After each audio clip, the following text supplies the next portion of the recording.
Liebe FreeCAD-Freunde, es gibt schon wieder Neuigkeiten, und zwar ist der Release Candidate 2 von der FreeCAD-Version 1.1 jetzt gerade vor 15 Stunden live gegangen. Ich poste euch alle Links dazu in die Videobeschreibung. Das bedeutet, ihr könnt jetzt den Release Candidate 2 runterladen und testen.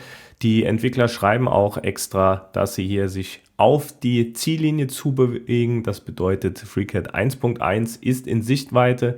Jetzt wird das Release-System noch getestet und noch die größten Bugs beseitigt, die es vielleicht noch gibt, die einen Release der 1.1 noch aktuell zurückhalten. Aber natürlich kenne ich schon einige Leute, die mit der 1.1 auch produktiv am Arbeiten sind.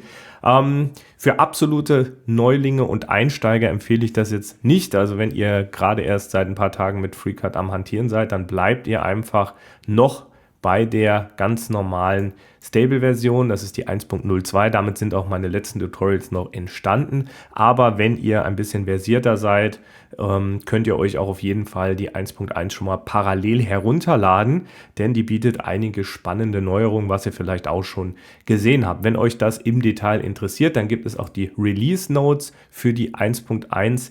Die gebe ich euch ebenfalls den Link an, könnt ihr euch dann hier sehr gerne mal anschauen, was es dort alles Neues gibt. Genau, also meine Bitte an euch, schaut es euch gerne mal an. Ich habe mich auch entschieden, nachdem das jetzt mit meinem FreeCAD Grundkurs doch alles ein bisschen länger gedauert hat, deutlich länger als ich mir das vorgenommen hatte. Der FreeCAD Grundkurs wird bei mir mit der Version 1.1 entstehen, weil es bringt jetzt nichts mehr, wenn ich jetzt in den nächsten paar Wochen einen Grundkurs mit der 1.0 rausbringe und dann ist der direkt wieder veraltet. Das wollte ich unbedingt vermeiden. Das bedeutet, schaut euch gerne die 1.1 schon an, was es dort für spannende Sachen gibt. Und ja, das wollte ich euch nur mitteilen. Ich hoffe, ihr habt ein schönes Wochenende. Ich wünsche euch einfach nur das Beste. Schaltet bald wieder ein bei mir auf dem Kanal. Es geht mit FreeCAD und Onshape bei mir weiter. Und checkt auch gerne mal meine neue Website stolz3d.de, die ich gerade aufbaue. Da ist noch nicht so viel drauf, aber immerhin habe ich jetzt, nachdem ich 7 Jahre schon hier auf Social Media aktiv bin, habe ich jetzt immerhin eine Website, ein Kontaktformular, auf dem man mich ganz gut erreichen kann.